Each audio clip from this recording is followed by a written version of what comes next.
Hello guys! So nandito tayo sa tataniman natin ng luya dito sa area 1. Naglilinis tayo ngayon. So katatapos lang pala namin maglinis. Ayan.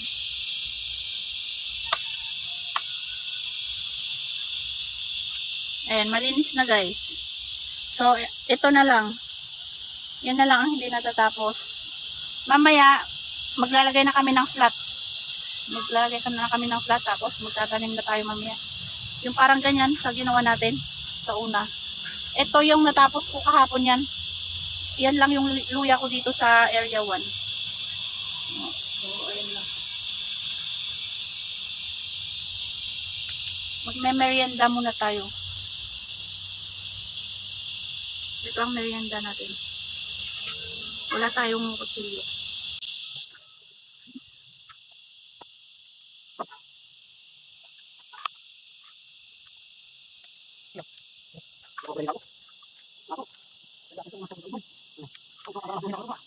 Matamis kahit hindi ano. Hindi naman.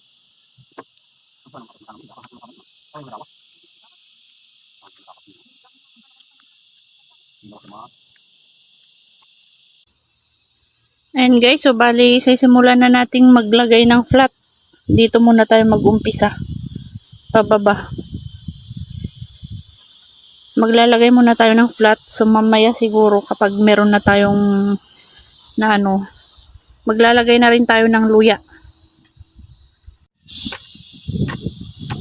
Ayan, bali ganyan lang ang gagawin natin.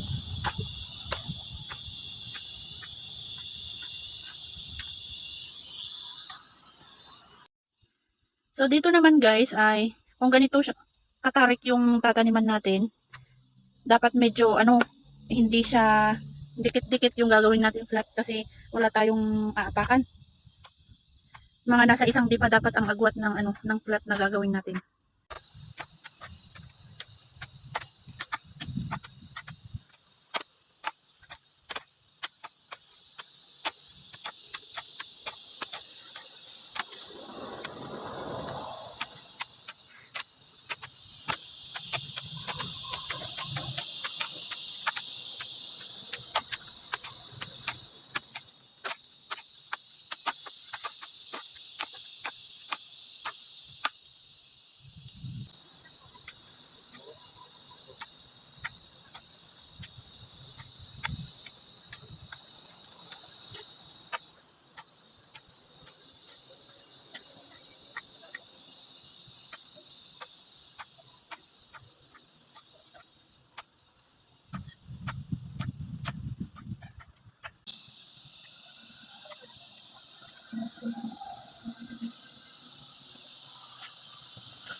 Ayan guys, so bali ito na yung itsura nung ano, bali natanggalan natin ng ano, mga napier yan, puno ng napier.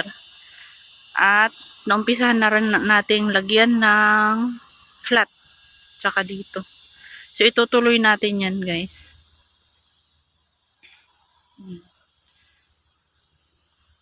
Diyan ang init. Mainit na naman. So, bali, ayan guys, dito tayo kumukuha ng ano natin, tinatanim natin doon. So, nandyan yung binhi. Tinakpan ko lang ng ano kasi maarawan na. So, magla-lunch muna tayo. Ayan guys. Musbong na.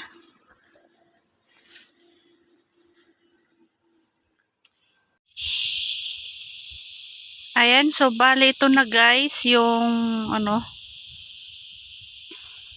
natapos namin kahapon. Bali, hindi ko na nabidyohan yung paglilinis namin doon sa bandaron. Ito, nalagyan ko na rin namin ng ano yan, yung flat. Katulad nito. Ito, nataniman na ng luya yan. Tsaka ito. Yun na lang ang hindi. Tapos, lalagyan pa natin ng flat doon. Hanggang doon sa likod. So, hanggang dyan lang guys muna. Thank you very much.